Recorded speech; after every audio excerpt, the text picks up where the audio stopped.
Welcome again to another vlog. My name is Zorin and today I will share my UX design process step by step using a checkout flow for an e-commerce project. So having a process is like having a roadmap for success. It helps you stay organized and focused, and it gives you clear indications to follow. So if you are stuck and unsure on what to do next, having a design process is crucial, especially if you are working on a team, because it helps you gain clarity and it helps you all of your team members stay on the same page. So there are no right or wrong design processes. You don't have to follow a linear order. You can start with whatever phase you like, but make sure that you are all on the same page. So whenever I'm dealing with a big and broad project, dividing into the smaller tasks will help me prioritize and gain the big picture. So the process we are going to talk today is called Double Diamond, and if you want to see how I apply it to this checkout flow, well, you should keep watching.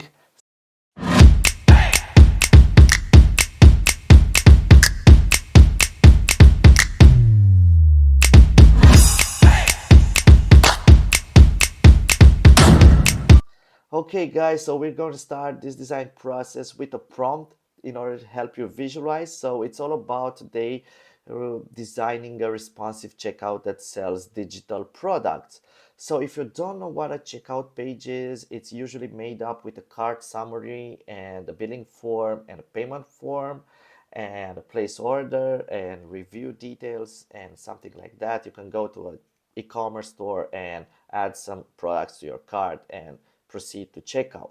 And my main focus today and my main goal is to help you understand this process and apply it to your future projects. Moving on fast, the design process that I'm going to present today is called Double Diamond, as I said, and it's made up with two diamonds. The first one is it's all about the problem statement, and the second one is gathering ideas to solving and to provide solution that solve this problem.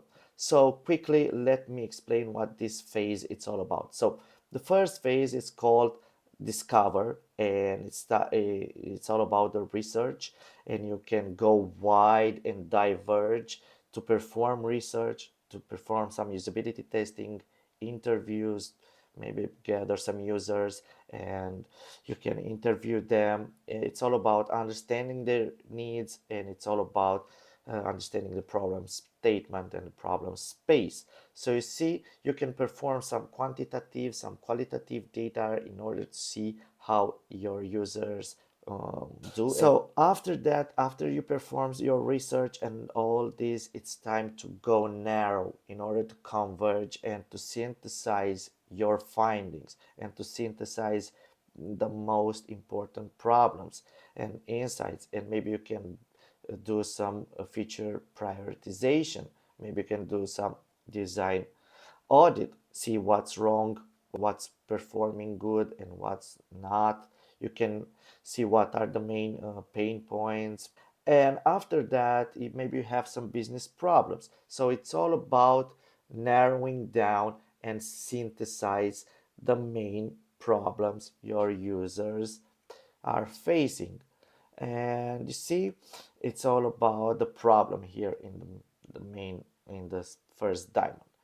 It's time to go wide again and to brainstorm some potential solution to that can solve these problems. So it's all about brainstorming ideas. It's all about you have to involve your team, perform some wireframes, did some mind mapping and user flows. It's time to go wide again and to explore a bit your space in order to gather some creative ideas. After you went wide, it's time to go narrow again. It's time to converge in order to deliver and implement a potential solution that you think it's best to solve this problem. And after that, it's time to observe and take some notes, measure what you implemented, maybe do some A/B testing, some session recordings, and it's time to take notes. And once you deliver this solution, it's not done because it's time to go back to discover and to see what are some new pain points that your users are facing. You see, and it's time to synthesize those new findings and those insights, and maybe you have some new problems. And you see, again, it's one system, it's an iterative process, and it's like a circle, and it's interchangeable. So it's not linear, but it's one system, so you can go wide and make some competitive analysis and see what other ideas can come to your page, and maybe it's time to implement it. Okay, so moving on, this is the project summary. I've used my checkout process that I used a few years back when I sold UI keys through WooCommerce with Braintree as a payment solution. So as you can see, this is how my page looked like. And let's go back. And my main problems is that my users spent too much time completing my checkout process, and I've required for them too many inputs, unnecessary ones, in order to buy some UI kits. So you see, my main goal is to make the shopping experience easy, fast, and intuitive, to identify the most dangerous pitfalls, and to increase conversion rate and reduce cart abandonment. So what I had to deliver is one checkout page for person and companies as a user type, mobile and desktop resolutions, and to incorporate these payment methods: card, PayPal, some PayPal Express, Google Pay, light and dark mode. So let's move on. These were my target audience: design agencies and graphic web UI UX designers want to reinforce their design process using these UI kits. Okay, so having a design system, having a design process already implemented, in order to find out the most important problems, I performed some usability testing. Okay, so I gathered some quantitative and qualitative data, and I performed some design audit and took notes and see what's working and what's not working. So we are into the discovering phase when we go wide in order to find out some insights. So in order to test a UX flow and measure clicks and completion rates, I can use quantitative data such as Google Analytics, because it's all about gathering data, big data, clicks, completion rates.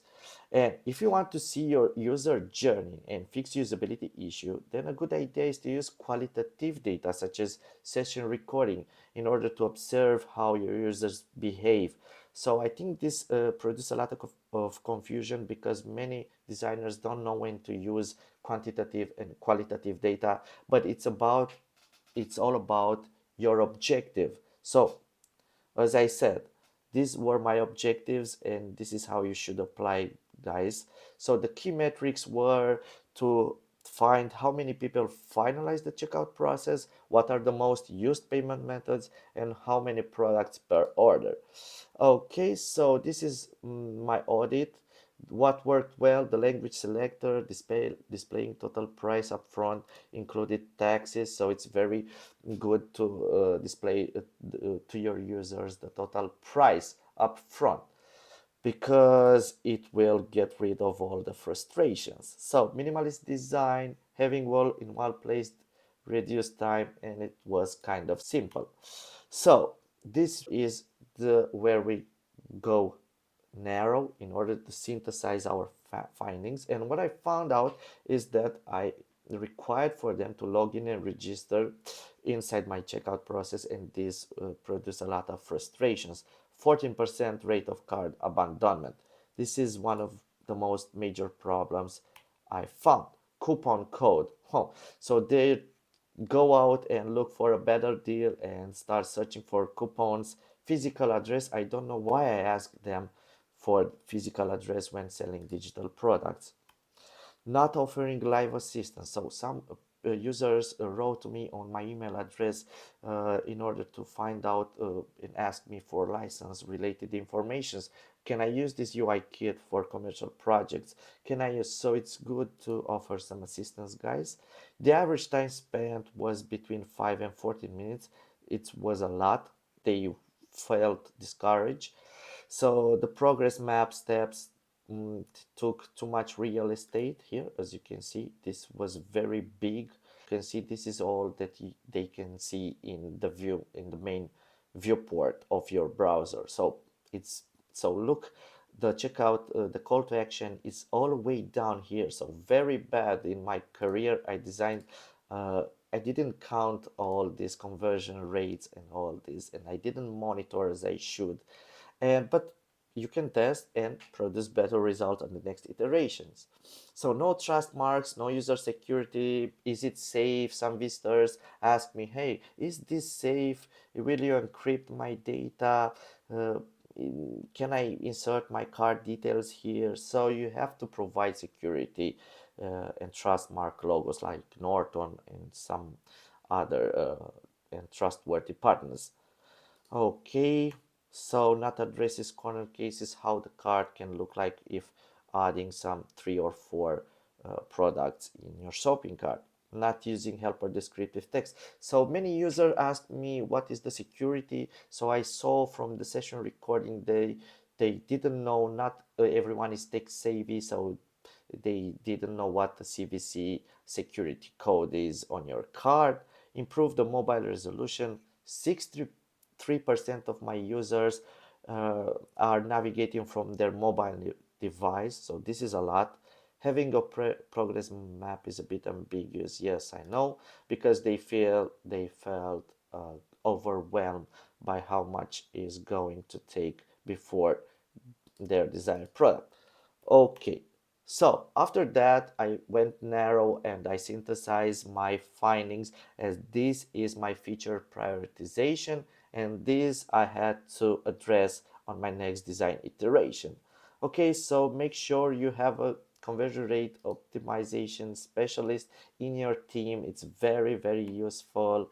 And after that, guys, let's go wide again, and it's time to collect ideas and to provide solution.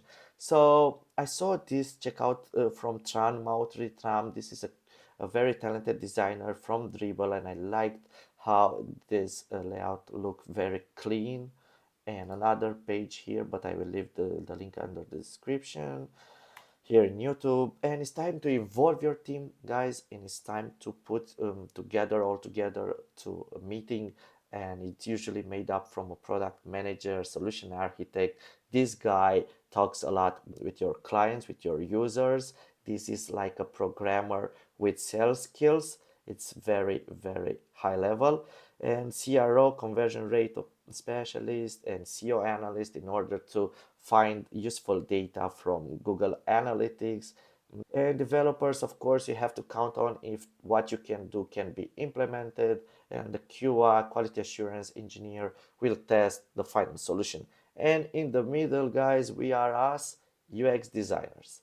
So moving on, these were some payment providers, some solutions that I found that are work well with my technology. So these are some constraints.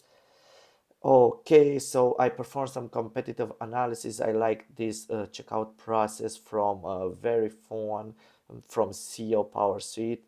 So having 3 columns, it's very compact and it's all in. The scroll is minimum. So Stripe, of course, I like how they implemented these faster payment methods as Apple Pay. So this one I loved a lot because they provided the payment methods above.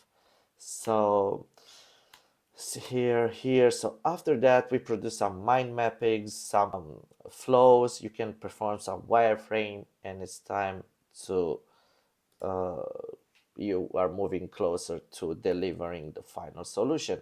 So these were my mind mappings. And finally, I implemented a solution. This is how it looked like. So let me go briefly, and you can see here This is my result. So as you can see here, I didn't request for a login registration form.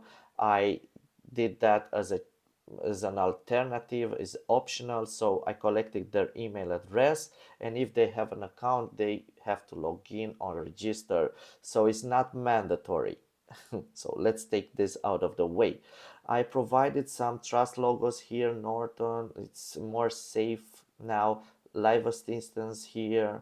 As you can see, some phone numbers you can do here, guys. You can see it's you can see the CVC code now. It's addressed.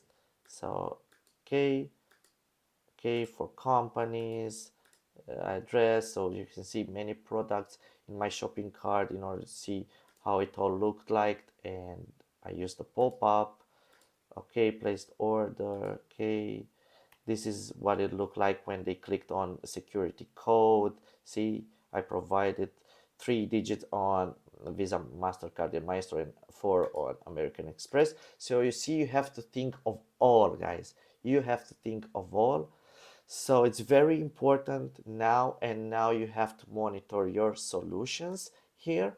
And after I performed some A/B testing and some session recording, new feature added, I saw the results. So providing a guest checkout, 4 to 10% increase in conversion rate. So I used a login registration link on the right.